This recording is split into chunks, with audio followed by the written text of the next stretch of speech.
আসসালামু আলাইকুম। এখন আপনারা দেখবেন সংবাদ শিরোনাম।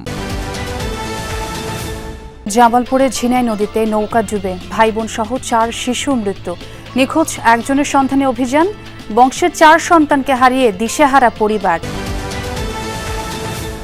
পাল্টাপাল্টি কর্মসূচি ঘিরে ভোলায় বিএনপি ও বিজেপির তুমুল মারামারি, শহর জুড়ে আতঙ্ক, ঐক্য বিনষ্ট করার চেষ্টা, দাবি বাংলাদেশ জাতীয় পার্টির। ডেঙ্গু সংক্রমণের ভয়ঙ্কর মাস গেল অক্টোবর, 80 জনের মৃত্যু। হাসপাতালে ভর্তি 22,000। ডিসেম্বর পর্যন্ত প্রকোপের সংখ্যা কীটতত্ত্ববিদদের। আমাদের এলাকায় ঘরে ঘরে ডেঙ্গু, কারণ কোনো ওষুধপাতি দেয় না। বলতাছি বারবার, এই যে আমরা লোক নাই গা, আমরা আপনারা আসতেছেন না কেন ওই স্যালাইন দেওয়ার জন্য? কয় স্যালাইন দেবো, আমরা লোক নাই গা। 15 বছর যেমন ডেঙ্গু পরিস্থিতি নভেম্বরে বেশ কমে আসতে শুরু করে, কিন্তু এবছর তা হবে না। এবছরে নভেম্বর তো থাকবেই, ডেঙ্গু ডিসেম্বরেও ডেঙ্গুর প্রকোপ বেশ ভালো আকারে থাকবে। গোপালগঞ্জ ট্রমা সেন্টারে মিলছে না অর্থোপেডিক চিকিৎসা সেবা। 12 কোটি টাকায় নির্মিত হাসপাতালে কেবল মিলছে জ্বর, সর্দি, কাশির চিকিৎসা। এখন আমাদের একজন ডাক্তারও নেই, 2জন সিস্টার আছে। পঙ্গুর যে ট্রিটমেন্ট এই জায়গা হয় না। অ্যাক্সিডেন্ট হলে বলে কি খুলনা নিয়ে যান, সদর হসপিটাল নিয়ে যান।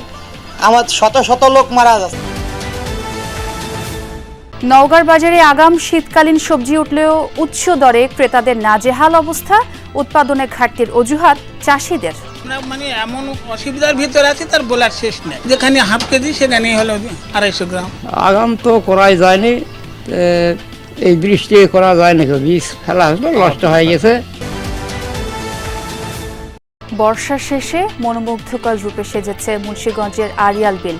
সবুজের সমারোহ, দিগন্ত জলরাশির সৌন্দর্য দেখতে পর্যটকদের ভিড়। আসসালামু আলাইকুম। এখন দেখবেন সংবাদ বিস্তারিত। জামালপুরের মাদারগঞ্জে ঝিনাই নদীতে গোসলে গিয়ে নৌকা উল্টে ভাইবোন সহ 4 শিশুর মৃত্যু হয়েছে। নিখোঁজ রয়েছে আরও একজন। এতে শোকে স্তব্ধ হয়ে পড়েছে পুরো এলাকা। নিখোঁজ শিশুকে উদ্ধারে কাজ করছে ফায়ার সার্ভিসের ডুবুরি দল। বংশের 4 সন্তানের অকাল মৃত্যু, এর মধ্যে রয়েছে ভাই বোন। জামালপুরের চর ভাটিয়ানির রবিউলের বাড়িতে তাই কান্নার আহাজারি। নাতি আবু হাসান, পলি ও কুলসুম এবং ভাতিজি সাইমাকে হারিয়ে এই বৃদ্ধের পাশাপাশি দিশেহারা স্বজনরা। শোকে স্তব্ধ পাড়া প্রতিবেশী।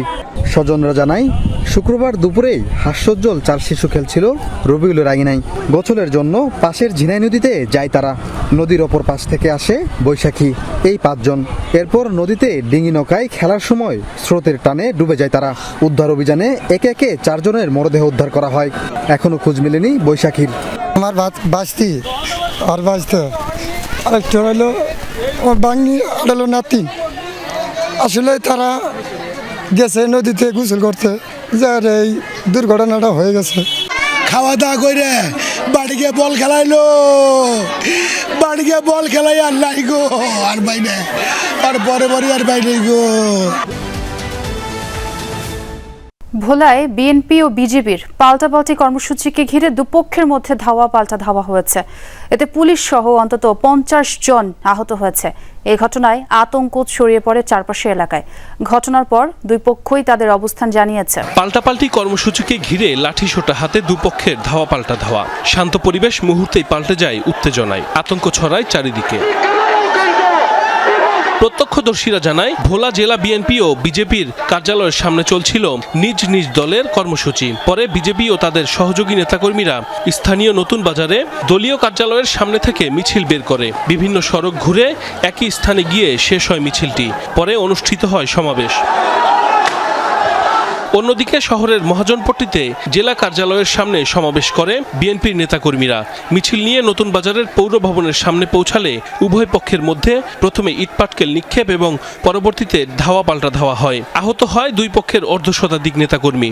খবর পেয়ে ঘটনাস্থলে গিয়ে পরিস্থিতি নিয়ন্ত্রণে নেয় পুলিশ। আহতদের উদ্ধার করে পাঠানো হয় হাসপাতালে। কে বলছে তো আমি জানি না, আমি নিজে। এই ঘটনায় সংবাদ সম্মেলন করেন জেলা বিএনপির সদস্য সচিব রাইসুল আলম। জানান, পূর্ব ঘোষিত সমাবেশ শেষে মিছিল নিয়ে পৌরসভা সংলগ্ন সড়কে পৌঁছালে বিজেপির নেতাকর্মীরা তাদের ওপর ইটপাটকেল নিক্ষেপ করে। এতে উত্তেজনার সৃষ্টি হয়। মুখোমুখির এক পর্যায়ে আমাদের নেতৃবৃন্দ বলেছে, তোমরা একটু দাঁড়াও, আমরা ব্যাক করি, তারপর তোমরা যে কে বা কারা ডিল সরে এই ডিলকে কেন্দ্র করে এই গন্ডগোলটা উৎপত্তি সৃষ্টি হয়। ডেঙ্গু সংক্রমণের এক ভয়ঙ্কর মাস অক্টোবর।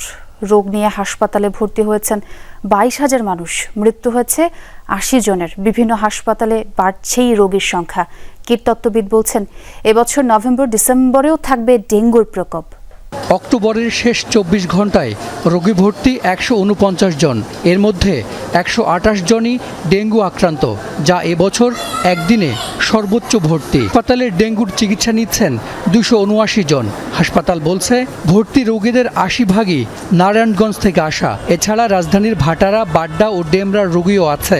আমাদের এলাকায় ঘরে ঘরে ডেঙ্গু রোগী, কারণ কোনো ওষুধপাতি দেয় না। ডিসপেন্সাল সিরিঞ্জ কালেকশনের জন্য এটা আমার কিনে আনতে হবে, স্পষ্ট বলে দিচ্ছে আমাদের কাছে আছে, দিব না, নিয়ে আসেন। বলতাছি বারবার এই যে আমরা লোক নাই গা, আমরা আপনারা আসতেছেন না কেন স্যালাইন দেওয়ার জন্য, স্যালাইন দেবো, আমরা লোক নাই গা।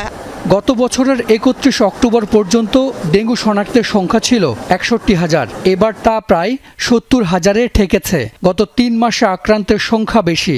আগস্টের তুলনায় অক্টোবরে দ্বিগুণ হয়েছে রোগী। ডেঙ্গু রিপিটেডলি যত হবে, অর্থাৎ আরেকটা স্ট্রেন দ্বারা 4টা স্ট্রেন আছে, কাজে 4বার হওয়ার সুযোগ আছে। নির্মাণের পর 7 বছরেও চিকিৎসা সেবা শুরু হয়নি গোপালগঞ্জ ট্রমা সেন্টারে। 12 কোটি টাকা ব্যয় নির্মিত এই ভবনে এখন শুধু দেয়া হয় জ্বর, সর্দি, কাশির চিকিৎসা। বিশেষজ্ঞ চিকিৎসকের পদ থাকলেও সেখানে নেই কোনো চিকিৎসক। দুর্ঘটনায় আহত রোগীদের বাধ্য হয়ে যেতে হচ্ছে ঢাকা অথবা খুলনা মেডিকেল কলেজ হাসপাতালে। নাম ট্রমা সেন্টার, দুর্ঘটনায় আহতদের জরুরি চিকিৎসার আধুনিক হাসপাতাল। কিন্তু এখানে ট্রমা নয়, চিকিৎসা দেয়া হচ্ছে সর্দি কাশির রোগী। সড়ক দুর্ঘটনায় আহতদের জরুরি চিকিৎসা সেবা দেওয়ার লক্ষ্যে গোপালগঞ্জের ঘোনাপাড়া এলাকায় ঢাকা খুলনা মহাসড়কের পাশে 12 কোটি টাকা ব্যয়ে ট্রমা সেন্টারটি নির্মাণ হয়। 2020 সালে ভবনটি স্বাস্থ্য বিভাগের কাছে হস্তান্তর করা হলেও এখনও সেখানে শুরু হয়নি ট্রমার চিকিৎসা। বিশেষজ্ঞ চিকিৎসকের পদ থাকলেও সেখানে নেই কোনো চিকিৎসক। 2 জন নার্স আর 1 জন সাব অ্যাসিস্ট্যান্ট কমিউনিটি অফিসারকে দিয়েই ট্রমা সেন্টার চলছে কমিউনিটি ক্লিনিকের মডেলে। তাই সড়ক দুর্ঘটনায় আহত রোগীদের ছুটতে হয় ঢাকা অথবা খুলনা মেডিকেল কলেজ হাসপাতালে। এখন আমাদের একজন ডাক্তারও নেই, 2 জন সিস্টার আছে, 2 জন মেডিকেল অ্যাসিস্ট্যান্ট আছে। আর মূলত পঙ্গুর যে ট্রিটমেন্ট এই জায়গা হয় না। অ্যাক্সিডেন্ট হলে বলে কি খুলনা নিয়ে যান, সদর হসপিটাল নিয়ে যান। আমার শত শত লোক মারা যাচ্ছে, বলতে যে ঢাকা নিয়ে যান, খুলনা নিয়ে যান। বাজারের সবজির উচ্চ দরে নাজেহাল ক্রেতা। আগাম শীতকালীন ফলন উঠলেও দাম কমছে না। অন্যদিকে প্রতিকূল আবহাওয়ার কারণে উৎপাদনের ঘাটতি ও লোকসানের কথা বলছেন চাষিরা। উত্তরের মাঠ ও হাট ঘুরে বাজারে গিয়ে অস্বস্তিতে পড়ছেন ভোক্তা, কারণ সবজি কিনতেই পকেট খালি হয়ে যাচ্ছে। 60 টাকার নিচে মিলছে না গ্রীষ্মকালীন পটল, করলা, ঝিঙে। আগাম শীতকালীন শাকসবজির মধ্যে বেগুন, মূলা, ফুলকপি, বাঁধাকপি, বরবটি ও শিমের যোগান শুরু হয়েছে। বাজার দর 80 থেকে 100 টাকা কেজি। টাকা বেতন পাই, মাসে দোকানে থাকি, 7,000 টাকা আমার পরিবার কিভাবে চলবে? বর্ষার পানি নেমে যাওয়ার আগে এক মনোমুগ্ধকর রূপে সেজেছে মুন্সিগঞ্জের আড়িয়াল বিল। চেনা অচেনা নানা উদ্ভিদে সবুজের সমারোহ, মৃদু বাতাসে ঝিলমিলের ঢেউ আর দিগন্ত জলরাশির সৌন্দর্য দেখতে ছুটে আসছেন অনেকেই। বিলে পরিবেশ বান্ধব পর্যটন ব্যবস্থাপনার দাবি সচেতন মহলের।